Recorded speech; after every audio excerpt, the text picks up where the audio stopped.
কথাটো এইকাৰণে কৈছোঁ, যদি কোনো ব্যক্তি আছে যে জামাত উলেমা হিন্দ এনেকুৱা এটা সংগঠন, এই সংগঠনৰ কোনো কাম নাই, আমি কেৱল চাবহে যাম, কিনো তাৰ উদ্দেশ্য লক্ষ্য, সেইসকল ব্যক্তিৰ কাৰণে মোৰ অনুৰোধ যে তেওঁলোকে এই মেছেজটো লৈ যাব লাগে যে জামাত উলেমা হিন্দৰ উদ্দেশ্যৰ লক্ষ্য কি। কথাটো হ'ল কি আপোনাৰ যে মই প্ৰথম কৈছে নেতৃত্ব ৰাইজে লওক।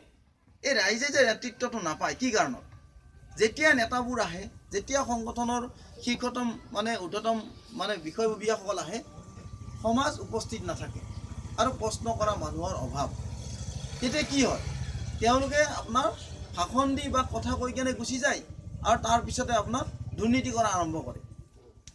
আৰু যদি আপোনালোকে মাৰ বান্ধি খাৰা হৈ যোনে নহওক, এইটো কোৱা নাই জামাত উলেমা হিন্দ বুলি কোৱা নাই, আপোনালোকে প্ৰতিখন সভাত উপস্থিত থকা কিবা আপত্তি আছে নেকি? যি সভাই নহওক, মাইনৰ ডেভেলপমেণ্টৰ কাৰণে যদি যি সভাই নহওক আপোনালোক উপস্থিত হ'ব লাগে। সেয়ে মই প্ৰথমে অনুৰোধ জনাব, অনাগত দিনত যদি সভা হয়, সেই সভাত আপোনালোকে সেই সংগঠনটোক জইন নকৰিলেও, সেই সংগঠনৰ অংশীদাৰ নহ'লেও, প্ৰশ্ন সুধিবলৈ হ'লেও সেই সভাত উপস্থিত থাকিব লাগে। আপোনালোকে প্ৰশ্ন কেইটামান সুধিবৰ কাৰণেও, তাৰ উত্তৰনো কি সুধিবৰ কাৰণে হ'লেও কিন্তু উপস্থিত থাকিব লাগে। এইটো মোৰ প্ৰথম অনুৰোধ আপোনালোকলৈ। যদি পৰৱৰ্তী সময়ত যদি ইয়াত আমাৰ সভা হয়, নিশ্চিতভাৱে সভা হ'ব। তাৰপিছত আমাৰ সদস্য ভৰ্তিৰ ক্ষেত্ৰত আমি এটা অভিযান আৰম্ভ কৰিছিলোঁ আৰু বৰপেটাত এইটো প্ৰথম। আজিৰ পৰা আমি এই সদস্য ভৰ্তি আৰম্ভ কৰিছোঁ।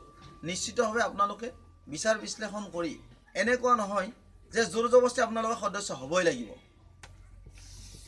যিসকল ব্যক্তিয়ে সদস্য হ'বৰ কাৰণে ইচ্ছা প্ৰকাশ কৰে, মনে প্ৰাণে, তেওঁলোকহে আহ্বান জনাইছোঁ। জোৰ জবস্তি কাকো ইয়াত সদস্য ভৰ্তি কৰোৱা নহয়, কাৰণ এই সংগঠনৰ উদ্দেশ্য লক্ষ্যটো জোৰ জবস্তি নহয়। এই সংগঠনৰ উদ্দেশ্য লক্ষ্যটো জোৰ জুলুম নহয়। এই সংগঠনৰ উদ্দেশ্যৰ লক্ষ্যটো হ'ল আপোনাৰ উন্নয়ন, ভাতৃত্ববোধ, শান্তি, সম্প্ৰীতি। এই সংগঠনৰ উদ্দেশ্য লক্ষ্য সেইটো। সেয়ে মই অনুৰোধ জনাইছোঁ, আমাৰ সংগঠনৰ উদ্যোক্তাসকলকো অনুৰোধ জনাইছোঁ যে যিসকল ব্যক্তিয়ে ইচ্ছা কৰে জামাত উলেমা হিন্দক যিসকলে ভাল পায়, তেওঁলোকে অধ্যয়ন কৰক, সুধিবলগা কথা আছে তেওঁলোকে সোধক, সুধি কেনে ইয়াতে সদস্য ভৰ্তি হওক। এতিয়া মই অলপ উদ্দেশ্যৰ বাহিৰত কেইটামান কথা ক'বলৈ বিচাৰিছোঁ। তাত যদি আপোনালোকৰ মনে কষ্ট পায়, যদি আঘাত আনে, মই প্ৰথমে ক্ষমা বিচাৰিছোঁ। প্ৰথম কথাটো হ'ল কি, আজি ভাৰত স্বাধীন হোৱাৰ ৭০ বছৰৰ পিছতো কিন্তু যি ধৰণৰ সমস্যা আমাৰ হৈ আছে, আমি যি লাঞ্ছিত বঞ্চিত হৈ আছোঁ, এই সমস্যাখিনি সমাধান কৰাৰ ক্ষেত্ৰত কিন্তু ৰাজনৈতিকভাৱে সমস্যা সমাধান হয়। আপোনাৰ বিনা ৰাজনীতিত, অৰ্থাৎ ৰাজনীতি অবিহনে আমাৰ সমস্যা কেতিয়াও সমাধান নহয়। তাৰ উদাহৰণ আপোনালোকে নিশ্চয় জানে। যেতিয়া আপোনালোকে এটা ৰাস্তা বনায়, সেইখিনি সময়ত আপোনালোকে কাৰ ওচৰত যায়, ৰাইজে বহি প্ৰস্তাৱটো লিখোঁতেও কিন্তু MLA লৈকে কিন্তু আচলতে এপ্লিকেশ্যনখন আপোনালোকক দিয়ে যে আমাক ৰাস্তাটো লাগে, হয় MP নহ'লে MLA। তাৰপিছত কেতিয়াবা আপোনাৰ কোনোবা হয়তো জানা মানুহ ইঞ্জিনিয়াৰ বা আপোনাৰ চিভিল ইঞ্জিনিয়াৰ অফিচত যায়, কিন্তু অধিক অংশ ইয়াতে নহয়, প্ৰতিজন ব্যক্তিয়ে কিন্তু MLA আৰু মন্ত্ৰীৰ ওচৰতে প্ৰথম এপ্লিকেশ্যনখন দিয়ে। তাৰমানে কি বুজা গ'ল যে যি সমস্যা সমাধান হ'ব, ৰাজনৈতিকভাৱে সমস্যাটো সমাধান হয়। এতিয়া কথা হ'ল কি, আমি ৰাজনৈতিকভাৱে সজাগ হয় নে নহয়, আমি কিমান সচেতন। তাৰমানে ৰাজনৈতিকভাৱে যদি আমি সচেতন নহওঁ, তেতিয়াহ'লে আমি কোনো দিনেই এই অঞ্চলত আমি উন্নতি সাধিব নোৱাৰোঁ। প্ৰায় ৩০-৪০ কিলোমিটাৰ ভিতৰত সোমাই আহিলোঁ, ৰাস্তাৰ যি দুৰ্দশা দেখিলোঁ, দেখি এনেকুৱা এটা অনুভৱ হৈছে যে ৰাস্তাটো বোধহয় এবাৰ বনাই কেনে নেক্সট টাইম ৰিপেয়াৰিং কৰা নাই। এবাৰে বনালে, তাৰপিছত আৰু তাত ফিৰি চোৱা নাই। মানে এনেকুৱা ধৰণৰ গাড়ীখন আপোনাৰ ছাছপেঞ্চত লাগি গৈছে, আহিব নোৱাৰি। আজি প্ৰায় ২০-৩০ কিলোমিটাৰ ৰাস্তা, ইমান আপোনাৰ ২০-৫০ হাজাৰমান মানুহ, আপোনাৰ বিশাল এটা এলেকা, ৫০ হাজাৰ মানুহে এটা ৰাস্তা বনাব পৰা নাই। কি কাৰণত আপোনালোকে কওক। তাৰমানে MLA বা MP আপোনালোক গুৰুত্ব দিয়া নাই। ৫০ হাজাৰৰ পৰা ৭০ হাজাৰ মানুহে যদি এটা ৰাস্তা বনাব পৰা নাই, তাৰমানে আপোনালোকক আপোনাৰ নেতৃত্ব দেখাই দিছে, MLA আৰু আপোনাৰ MP আপোনাক গুৰুত্ব দিয়া নাই। যদি যিজন প্ৰতিনিধিয়ে আপোনালোকৰ ভোট লৈ কেনে গুৰুত্ব দিয়া নাই, সেই প্ৰতিনিধিৰ পিছে পিছে আপোনালোক ঘূৰাৰ প্ৰশ্ন ক'ত? আপোনালোকক প্ৰশ্নটো কৰিছোঁ, এই ৰাস্তাটো আপোনাক লাগে নে নালাগে? নিশ্চয় লাগে। দলংখন আপোনালোক লাগে নে নালাগে? নিশ্চয় লাগে। আৰু আপোনালোকে যেতিয়া MLA বা MP আহে, আপোনালোকে মেমৰেণ্ডামখন যেতিয়া দিয়ে, এপ্লিকেশ্যনখন যেতিয়া আগবঢ়াই দিয়ে, কি দিয়ে? নিশ্চয় চাকৰি বুলি নিদিয়ে আপোনালোকে, আয়ুৱে ঘৰ লাগে বুলি নিদিয়ে। প্ৰথমে আহে আপোনাৰ ৰাস্তাটো, যে আমাৰ ৰাস্তাটো কৰি দিয়ক, দলংখন কৰি দিয়ক। কিন্তু ৰাস্তা আৰু দলং কমিউনিকেশ্যন য'ত নাই, তাত উন্নতি কেতিয়াও নহয়। সেইকাৰণে আপোনালোকক অনুৰোধ জনাইছোঁ, আপোনালোকে এনেকুৱা ধৰণৰ চিন্তা চৰ্চা কৰক। আপোনালোকে AGP, BJP, কংগ্ৰেছ, আপুনি ৰাজনীতি বাদ দিয়ক। আপুনি সমাজৰ উন্নয়নৰ কাৰণে কি চিন্তা কৰে সেইটো কৰক। ইয়াত কি হৈছে যে কোনোবা এজন AGP কৰিছে, কোনোবা এজন BJP কৰিছে, কোনোবা এজন কংগ্ৰেছে কৰিছে, সেই গোটেই মানুহৰ মাজত কাজিয়াখন কৰি মিলি কেনে নেতাবিলাকে খুব ধুনীয়াকৈ দিছপুৰত বহি আছে। যেতিয়া আপোনাৰ কংগ্ৰেছ গভৰ্ণমেণ্ট থাকে, তেতিয়া কি বুলি কয় যে আমাৰ চৰকাৰ নাই, কেনেকৈ কৰিম, MLA জনে ক'ব। আকৌ যেতিয়া আপোনাৰ BJP চৰকাৰ হ'ব, কংগ্ৰেছ এজনে ক'ব বোলে আমাৰ চৰকাৰ নাই, কি কৰিম। তাৰমানে এতিয়া দুৰ্ভোগ ভুগিছে কোনে? আপোনালোকে ভুগিছে। সেইকাৰণে আপোনালোকক অনুৰোধ জনাইছোঁ, সকলো সমাজ একত্ৰিত হৈ আপোনালোকে আৱাজ দিয়ক যে আমাৰ ৰাস্তাটো হ'বই লাগিব। MLA আৰু মন্ত্ৰীক বাদ দিয়ক, আপোনালোকে অফিচত যাওক, অফিচত যাই কেনে কাম কৰক। ইয়াতে নিশ্চিতভাৱে আমাৰ চৰ্দাৰ সাংবাদিক ডাঙৰীয়াই কথা কোৱা মতে তেখেতৰ পৰা অনুভৱ হৈছে যে ইয়াত বহুত জানা ব্যক্তি আছে, যথেষ্ট জানা ব্যক্তি আছে, গুণী জ্ঞানী ব্যক্তি আছে। কিন্তু মই ভাবোঁ ক'ৰবাত তেওঁলোকৰ সাহসৰ অভাৱ হৈছে, তেওঁলোকৰ হয়তো সাহসটো কমি আছে। মই ভাবোঁ সেই সাহসটো আহিব যেতিয়া 50,000 60,000 মানুহে একেবাৰে চাউণ্ড দিব, তেতিয়া সেই আৱাজ পালে কোনো নেতা মন্ত্ৰীয়ে ভয়তে আপোনাৰ পেপুৱা লাগি বাহিৰ হৈ যাব আৰু ভাবিব সেই জেগাত যাব লাগিব, ৰাস্তাটো লৈহে মই যাব লাগিব, নহ'লে মোক অপমান কৰিব। আৰু ইয়াৰ লগে লগে মই পৰৱৰ্তী সময়ত মই মাত্ৰ সংক্ষিপ্তে কেইটামান কথা আপোনালোকক কৈছোঁ। আমি জামাত উলামা হিন্দে এটা নতুন প্ৰচেষ্টা হাতত লৈছোঁ, সেইটো মাদ্ৰাছা শিক্ষাৰ ওপৰত। মাদ্ৰাছা শিক্ষাৰ ওপৰত আমি যথেষ্টখিনি গুৰুত্ব দিছোঁ, যাতে সেই মাদ্ৰাছা অনুষ্ঠানৰ শিক্ষা অনুষ্ঠানৰ পৰাই আমাৰ ডক্টৰ হ'ব পাৰে, ইঞ্জিনিয়াৰ হ'ব পাৰে, IAS অফিচাৰ হ'ব পাৰে, IPS হ'ব পাৰে। সেনেকুৱা ধৰণৰ আমি এটা চিন্তা চৰ্চা কৰি আছোঁ। ইয়াৰ ক্ষেত্ৰত আপোনালোকৰ সহযোগ লাগিব।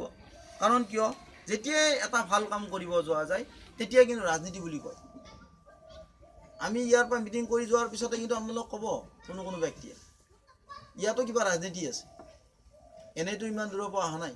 কিন্তু ঘটনাটো হয়, ৰাজনীতি কিন্তু আছে। আমাৰ ৰাজনীতি কিন্তু উন্নয়নৰ ৰাজনীতি, আমাৰ কম আৰু কমিউনিটিৰ ডেভেলপমেণ্টৰ ৰাজনীতি। আৰু এই ৰাজনীতি কৰাৰ ক্ষেত্ৰত কোনোবাই যদি ৰাজনীতি কৰা বুলি কয়, আমি সেইটোক একচেপ্ট কৰি ল'ম। কাৰণ কিয়, এই মাদ্ৰাছাবিলাকৰ যদি এডুকেশ্যন ছিষ্টেমটো যদি সলনি কৰি দিব পাৰোঁ, উন্নয়নশীল হয়, সাধাৰণ স্কুলৰ দৰে হয়, তেতিয়াহ'লে সেইসকল ভণ্ড নেতাৰ খান্দা খোৱা বালি তল যাব। কাৰণ আপোনাৰ দেখিব চৰ চাপৰি অঞ্চলত মাদ্ৰাছা স্কুল বেছি আছে। তাত যদি শিক্ষাৰ ব্যৱস্থাটো যদি উন্নত হ'ব, তেতিয়া উপৰ্যুপ পৰিমাণে প্ৰশ্ন সুধিব আৰু সেই প্ৰশ্নৰ উত্তৰ দিব নোৱাৰি তেওঁলোকে আহিব নোৱাৰিব। তেওঁলোকৰ যিটো খান্দা খোৱা বালি আছিল, তেওঁলোকে যিটো ঘাটত ৰাজনীতি কৰিছিল, সেই ৰাজনীতিৰ বন্ধ হোৱাৰ কাৰণে এই মাদ্ৰাছাবিলাকৰ উন্নতি বিচৰা নাই। সেইকাৰণে আমি ৰাজনীতি কৰিব আহিছোঁ। কিন্তু স্পষ্ট কথা, আমি ৰাজনীতি কৰিব আহিছোঁ, মাদ্ৰাছা শিক্ষাৰ উন্নয়ন হ'ব লাগে, চৰ ডেভেলপমেণ্ট হ'ব লাগে, মাইনৰিটি এলেকা উন্নয়ন হ'ব লাগে, ৰাস্তা পদূলি ডেভেলপ হ'ব লাগে, দলং হ'ব লাগে, আৰু আমাৰ যুৱক যুৱতী সমানে শিক্ষিত হ'ব লাগে, যাতে 12 বছৰ 13 বছৰত ছোৱালীৰ বিয়া নহয়। আপোনালোকে ভাবক, যদি আমি এই কথা বতৰাবিলাক যদি আমি ৰাজনৈতিকভাৱে চিন্তা কৰোঁ, যি হ'ব MLAৰ দ্বাৰাই হ'ব, যি হ'ব MPৰ দ্বাৰাই হ'ব, এনেকুৱা ধৰণৰ যেতিয়ালৈকে চিন্তা কৰিম, তেতিয়ালৈকে আপোনাৰ যি অৱস্থা সেনেকুৱাতে থাকিব। আমি যেতিয়া আহিছোঁ, গোটেই আমি ডিছকাশ্যন কৰিছোঁ, আলোচনা কৰিছোঁ। আমাৰ ঘৰ নৰ্থ গুৱাহাটী এলেকাত, আমাৰ যিটো ঠাই আছে, সেই ঠাই ৰাস্তা পদূলি ভাল, কিন্তু জাগাটো ইমান বহল নহয়। মানে আমাৰ সেই ঠাইত কৰিও এই ঠাইটো বেছি ভাল। কিন্তু ইয়াৰ যিটো কমিউনিকেশ্যন সেই কমিউনিকেশ্যনটো কেৱল নাই ৰাস্তা পদূলিটো বেয়া পিছটো হৈছে কিন্তু ইয়াক যিটো ৰিপেয়াৰিং এণ্ড ৰিন'ভেশ্যন যিটো আপোনাৰ ৰিপেয়াৰিঙৰ ব্যৱস্থা সেইটো হোৱা নাই তাৰমানে আমাৰ ঠাইতকৈ এইটো বহুত উন্নত কিন্তু ইয়াক সজীৱ কৰি তোলা ব্যক্তিৰ অভাৱ সেইকাৰণে আপোনালোক অনুৰোধ জনাইছোঁ আমি যিবিলাক কথা ক'ম সেই কথা বতৰাবিলাক আপোনালোকে মানিব লাগিব বুলি কথা নহয় তাততো কোনো লিখা নাই আমি কোৱা কথাটোৱে মানিব লাগিব বুলি আপোনালোকে বিচাৰ বিশ্লেষণ কৰক ঘৰত যাই চিন্তা কৰক যে জামাত উলেমা হিন্দে যি কথা কৈছে সেইটো কথা সত্য নে অসত্য যদি সত্য তেতিয়াহ'লে আপোনালোকে মানি ল'ব আৰু যদি অসত্য মানি ল'ব নালাগে যোৱাকালি NIHM অফিচত মই গৈছিলোঁ মিছন ডাইৰেক্টৰৰ লগত মই ডিছকাশ্যনো কৰিছোঁ এতিয়া আপোনালোকক কওক মাদ্ৰাছাবিলাকত ডক্টৰবিলাক মাহেকত বা পষেকত যায় নেকি গৈছে নে নাই যিকোনো এজনে ক'লে নাই যোৱা মই কালি NIHM MDৰ লগত ডিছকাশ্যন কৰিছিলোঁ মই তেখেতৰ লগত প্ৰায় আধা ঘণ্টা বহিছোঁ যে এইটো ইনষ্ট্ৰাকশ্যন আছে চৰকাৰীভাৱে যে মাদ্ৰাছাবিলাকত ডক্টৰ আৰু নাৰ্ছ মানে মোবাইল ট্ৰিটমেণ্ট কৰিব লাগে তেওঁলোকে গৈ ছাত্ৰ ছাত্ৰী ঠিকে আছে নাই আপোনালোকে নিশ্চয় জানে স্বাস্থ্য আৰু শিক্ষা যদি য'ত নাই তাত কিবা উন্নতি হ'ব নেকি আপোনালোকে বিশেষভাৱে মই ভাবোঁ কি চৰ চাপৰি এলেকাত আটাইতকৈ যদি কিবা ক্ষতিগ্ৰস্ত হৈছে স্বাস্থ্য আৰু শিক্ষা আৰু স্বাস্থ্য আৰু শিক্ষাৰ ওপৰত যেতিয়ালৈকে আপোনালোকে মনোযোগ নিদিব তেতিয়ালৈকে উন্নতি নহয় তাৰ উদাহৰণটো মই অলপ আগতে কৈছোঁ যে মানে ছোৱালীৰ ক্ষেত্ৰত যে আমাৰ ছোৱালীবিলাক কেতিয়া বিয়া হয় 12 বছৰ 13 বছৰ বয়সত আৰু আপুনি যদি অসমীয়া বা হিন্দু বুলি কয় আমাৰ অসমৰ যিবিলাক মানে ধৰ আপাৰ আছামত চাই ছোৱালীবিলাক 25-30 বছৰ বয়সত বিয়া হয় তাৰমানে আপোনালোকে ভাবক 12 বছৰ বয়সত বিয়া হোৱা ছোৱালীজনীয়ে 20 বছৰ নহওঁতে আপোনাৰ 4টা সন্তানৰ মাক হয়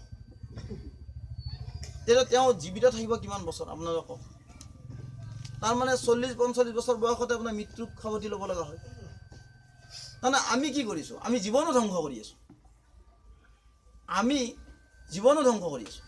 এতিয়া জীৱন ধ্বংস কোনে কৰিলে সমাজখনে কৰিলে নে আন কোনোবা ব্যক্তিসকলে কৰিলে আমি সমাজে কিন্তু কৰি আছোঁ এইটো কিন্তু বেলেগক দুখ দি লাভ নাই আমি সমাজে কোনোদিনে চিন্তা কৰা নাই যে এইবিলাকৰ পৰা পৰিত্ৰাণ পোৱাৰ মানে ব্যৱস্থা কি সেয়ে আমি জামাত উলেমা হিন্দে আমি এই চিন্তা কৰিছোঁ যাতে আমাৰ যিসকল ধনী আছে যিসকল আমাৰ মহিলা আছে তেওঁলোকক আমি কাউন্সেলিং প্ৰগ্ৰাম কৰাই কেনে যাতে কম বয়সত তেওঁলোকে যাতে বিয়া নহয় বা কোনো আমাৰ যুৱকে যাতে কম বয়সত বিয়া কৰাব নোৱাৰে আপোনালোকে ভাবক এতিয়া বিদেশী সমস্যা চানি ধৰিছে দুটা কথা আছে বিদেশী সমস্যা আইনগত ব্যৱস্থা এটা আইনে কৰিব চৰকাৰ আছে চেণ্ট্ৰেল গভৰ্ণমেণ্ট আছে ষ্টেট গভৰ্ণমেণ্ট আছে কিন্তু আমাৰ কথাটো হ'ল কি আপোনাৰ মানে কি আটাইতকৈ ভয়ংকৰ কথাটো হ'ল কি যে জনবিস্ফোৰণ ঘটিছে জনসংখ্যা বৃদ্ধি হৈছে এই জনসংখ্যা বৃদ্ধিৰ ফলতো এটা আপোনাৰ সন্দেহৰ ঘনীভূত হৈছে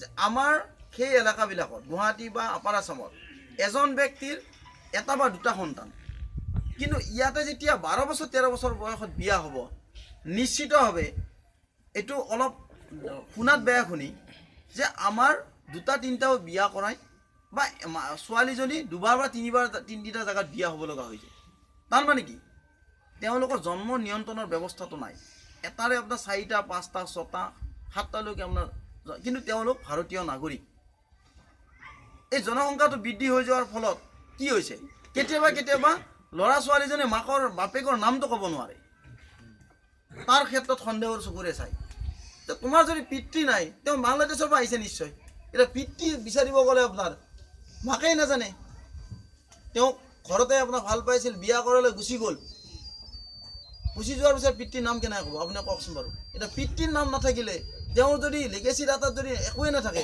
তেতিয়া বিদেশী বুলি ক'ব নে নকয় কিন্তু প্ৰকৃতাৰ্থত তেওঁ কিন্তু স্বদেশী এই যিটো সমস্যা এই সমস্যাবিলাক সমাধান কোনে কৰিব আজি NRC প্ৰস্তুত কৰিছে NRCত আপোনাৰ যথেষ্টখিনি কৰিবলগা কাম আছে আজি এই সভাত আমি নকওঁ আমি বিচাৰ বিশ্লেষণ কৰি আছোঁ NRC কি ধৰণে উন্নতি কৰিছে কি ধৰণে কাম কৰিছে তাৰ ক্ষেত্ৰত আমি চোকা দৃষ্টি ৰাখিছোঁ যাতে NRCখন শুদ্ধ হয় আৰু আমাৰ মানুহ যাতে হেৰেছমেণ্ট নহয় তাৰ ক্ষেত্ৰত আমি বিশেষভাৱে নজৰ ৰাখিছোঁ আমি বিষয়বিলাকৰ লগত ডিছকাশ্যন কৰিছোঁ ইয়াৰ ক্ষেত্ৰত কিন্তু আমি অকলে নোৱাৰোঁ আপোনালোকৰ সহযোগ লাগিব নাভাবিব আপোনালোকে যে আমি আছোঁ কোনোবা আহিলে ভোট দিলোঁ, কাৰোবাক বেয়া পালোঁ ভোট নিদিলোঁ, খুব ধুনীয়াকৈ আপোনালোকে কাম বন কৰি কেনে আছে, নাভাবিব আপোনাৰ শান্তিত আছে। কিন্তু এটা সময় আহিব, আজি যি ডিজিটেল ইণ্ডিয়া কৰিছে, আজি ইনফৰমেশ্যন টেকনলজি কম্পিউটাৰ ছায়েন্সৰ যিটো যুগ আহিছে, সেই যুগত কিন্তু আটাইতকৈ ক্ষতিগ্ৰস্ত হ'ব চৰ চাপৰি অঞ্চলৰ মানুহকেইটা। আপোনালোকে মই এই কথাটো দি ক'ব পাৰোঁ,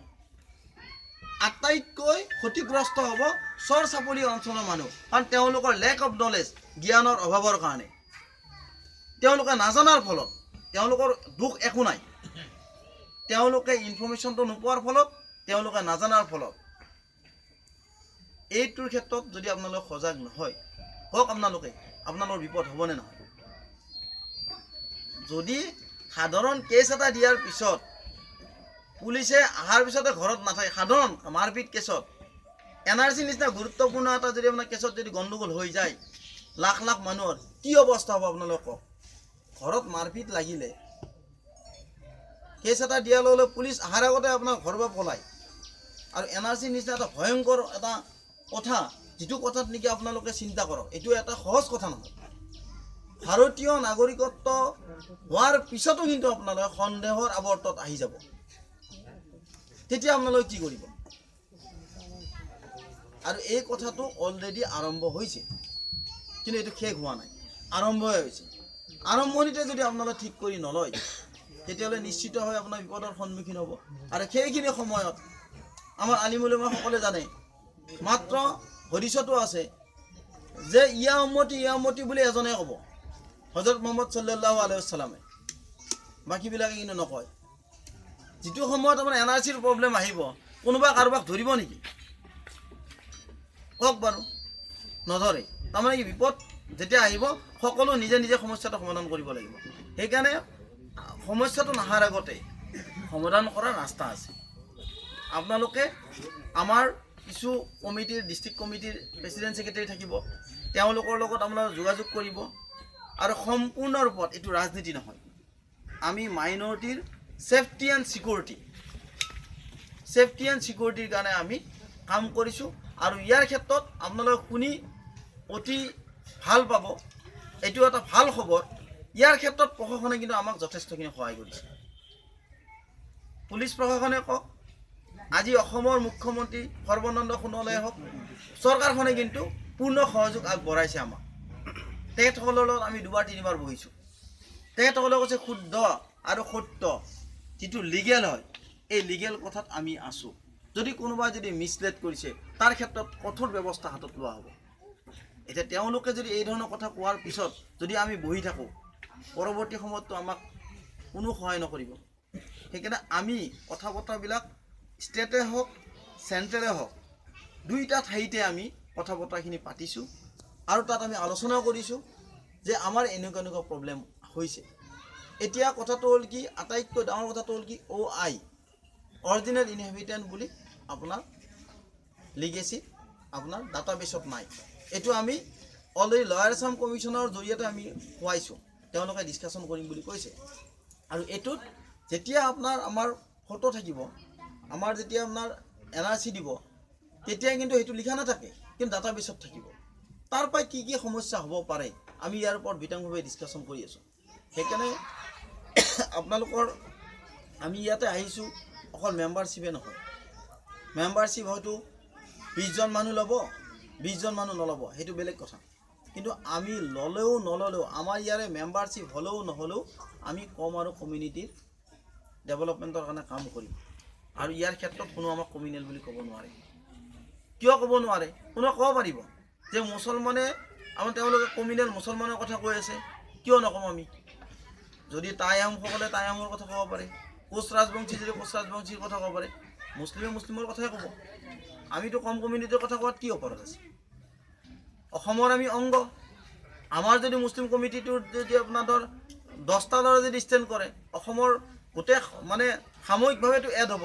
তাৰমানে কি, আমি অসমৰ উন্নতিৰ কাৰণে চিন্তা কৰিছোঁ। আমাৰ কমিউনিটি যিমানে ডেভেলপ হ'ব, শৈক্ষিকভাৱে আগুৱাই যাব, সামাজিকভাৱে দায়বদ্ধতা আহিব, আপোনাৰ অৰ্থনৈতিকভাৱে যদি সবল হ'ব, অসম তথা ভাৰতবৰ্ষৰে সবল হ'ব। সেই ক্ষেত্ৰত আচলতে কোনো কমিউনেল বুলি ক'ব নোৱাৰে। আমি উচ্চ কণ্ঠৰে আমি ক'ব পাৰোঁ যে আমি ভাৰতীয় হয়, আমি অসমীয়া হয়, আমাক অধিকাৰ লাগে এইখিনি কওঁতে কিবা কমিউনেল বুলি ক'ব নেকি কোনোবাই যদি নকয় তথাকথিত এনেকুৱা নেতা আছে নিজৰ নামটো দাস আৰু হাজৰিকা বুলি ক'ব বিচাৰে কাৰণ মই মুছলিম বুলি ক'লে মোক আপোনাৰ গোৰা বুলি ক'ব কিয় ক'ব মই তবিবৰ ৰহমান মই সদায় তবিবৰ ৰহমানে হৈ থাকিম মই এজন ইছলাম ধৰ্মাৱলম্বী ব্যক্তি মই সদায় সেনেকৈয়ে কথা ক'ম মই কোনোদিনে দাস আৰু কলিতা হ'ব নাযাওঁ কাৰণ সেইটো মোক দায়িত্ব দিছেতো মোৰ কম আৰু কমিউনিটিৰ উন্নতি সাধন কাৰণে ইয়াত কমিউনেল নহয়তো সেইকাৰণে আপোনালোকক কৈছোঁ যে আমি মুক্ত কণ্ঠে আমাৰ সমস্যা সমাধানৰ কাৰণে আপোনাৰ চিঞৰ বাখৰ কৰাত ক'তো বাধা নাই ক'তোৱে বাধা নাই কোনো প্ৰধানমন্ত্ৰী কোনো মুখ্যমন্ত্ৰীয়ে কথা কোৱা নাই প্ৰতিজন মুখ্যমন্ত্ৰীয়ে কয় যে জাতি জনগোষ্ঠী চবক লগত লৈ কাম কৰিম বুলি কৈছে তাত আমাৰ আপত্তি সেইকাৰণে জীৱবন্ধু বয়োজ্যেষ্ঠ সকলোকে অনুৰোধ জনাইছোঁ আমাৰ যথেষ্ট সমস্যা আছে আমাৰ বানপানী সমস্যা ডাঙৰ সমস্যা আপোনাৰ আমাৰ ইয়াততো বৰপেটা ধুবুৰী এইটো বানপানী সমস্যাটো ভয়ংকৰ সমস্যা এই ভয়ংকৰ সমস্যাটোৰ লগত জড়িত আছে